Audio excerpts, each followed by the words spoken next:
Go back and look up the Federal Reserve. Go on the line, look up the Federal Reserve, and you'll see that it was established in 1913. Now, what a coincidence. What a coincidence. When do you think the Internal Revenue, the income tax bill was established? The permanent income tax.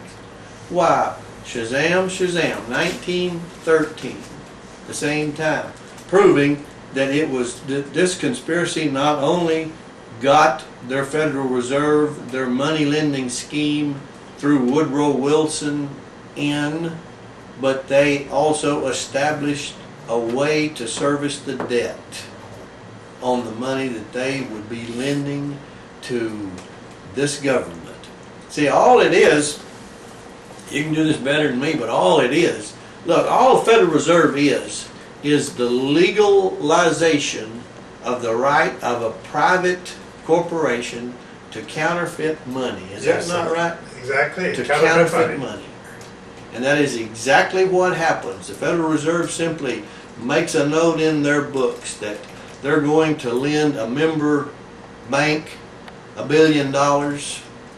They charge them interest, but they create that $1 billion from nothing. Is that right? But then our government, us, pay taxes to them to cover the cost of that interest. Oh yes. Absolutely right. The Federal Reserve, the Central Federal Reserve, as I understand it, please correct me if I'm saying this wrong. You're absolutely right. The Federal Reserve writes the $1 billion. They either write it to the federal government to buy planes and tanks and food, whatever they want to use that money for, or they write that $1 billion to one of their member banks around the country. Now here, and they charge, okay, they created this money from nothing. Nothing. They charge me and you, taxpayer, interest on that loan that they now provide to the federal government or to a member bank. Now here, if I understand all this right, is the insidiousness of this system. I mean, that's pretty bad right there, being able to counterfeit and lend it back to you. But at that point, under the fractional reserve system, the member banks who received that money, which was PFA money, they can now lend it out to me and you, drawing interest on it, at the rate of 10 to 1, 9 to 1. I've forgotten what the... It's 9 to 1. 9 to 1. For every dollar that they borrowed from the Central Federal Reserve, they can lend out $9. So, my God, can you see how inflation, which is the hidden tax that's never called a tax, that you never hear about, how inflation has eroded our economy since 1913? How much interest do they pay on that money? If it's on a credit card or a loan? Well, credit card, my God, that's a stroke of genius. I mean, if it's just a house note, 8% or something like that. So they pay 1 to 5, 6%, and they turn around and loan it to us at 18, 24, 30, 33%. If it's credit card. And what happened a few weeks after this, the Federal Reserve Act was passed on December 23rd, 1913. 3 weeks later, World War I broke out. And there is the hand of Satan. 3 weeks later. He's done his job, and millions of men, women, and children perished in World War I by the hand of Satan.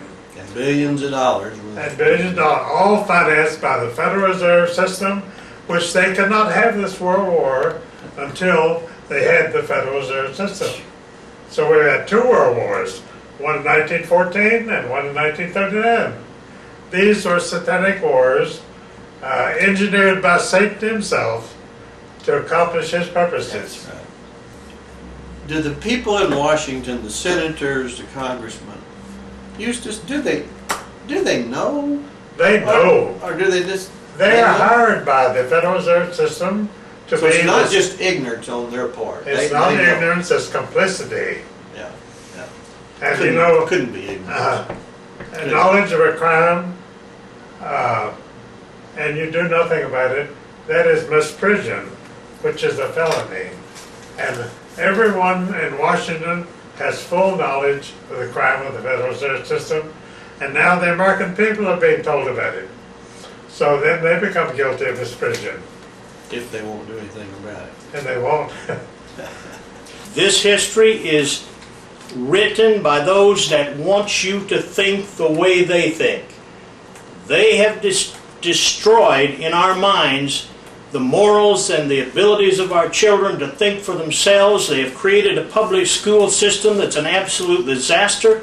And in some of our meetings, Eustace, we're going to talk about John Dewey and the educational program. Now, Monopoly. you mentioned earlier that Jacob Schiff came over here, Yes. and he came over here with a bag full of money, didn't he? He was an agent of the Rothschilds. He was brought up, Jacob Schiff was brought up in the Rothschild banking house in Frankfurt, Germany. He was practically a member of the family, and they sent him to New York City with a bag of money to take over this country, and that's exactly what he did. Now, as I understand, the first thing he did basically was buy a president. Oh yes. Who And was then it? they bought the congressmen, all of them, lock, stock, and barrel. How would they do that? Just Uh, pay them off? They put up the money for the campaigns. That is very expensive. It costs $400 million. Pay attention out there. Pay attention. Listen to the campaign speeches and fundraising that's going on, and listen to how they bought the president and they bought the Congress. The banks put up the money for these candidates to run. $40 million at a crack. Yeah. And That was a lot of money in 1912. this is 2008. Yeah. They're spending $400 million to elect a president who will not represent you or me or any American or your children. Who was Baron Rothschild? I'm sorry to ask these simplistic questions, but there's so many people who they've never heard that before. Well, Baron Rothschild was a German banker who earned $5 million by hiring Hessian troops to make war against the people of America, to defeat the colonists and bring them back under English rule. Did you get that? I'm going to have you repeat that again, Eustace. Baron Rothschild Was a banker was a banker in England in Germany at the and in time. Germany at the time. And he was paid $5 million by the King of England to send troops to crush the American rebellion, and so no United States of America would exist today if the Rothschilds had had their way. He bought from the Rothschilds a band of insurgents, a band of cutthroats, to go over, soldiers of fortune, and to defeat America. To defeat permanently, there would be no America. This today. is the primary family that today owns your Federal Reserve System and 53% of everything in the world. You didn't think they existed. That name's not familiar to you. Well, get familiar with this. They're taking over unless you and I stand up and do something about it. And I'm not talking about mythology. There are many books out about the history of the Rothschild That's right. family That's- since you know. 1700. Every fact that we're talking about That's can be verified in your local libraries. You'll find a book on the Rothschilds and everything they've done.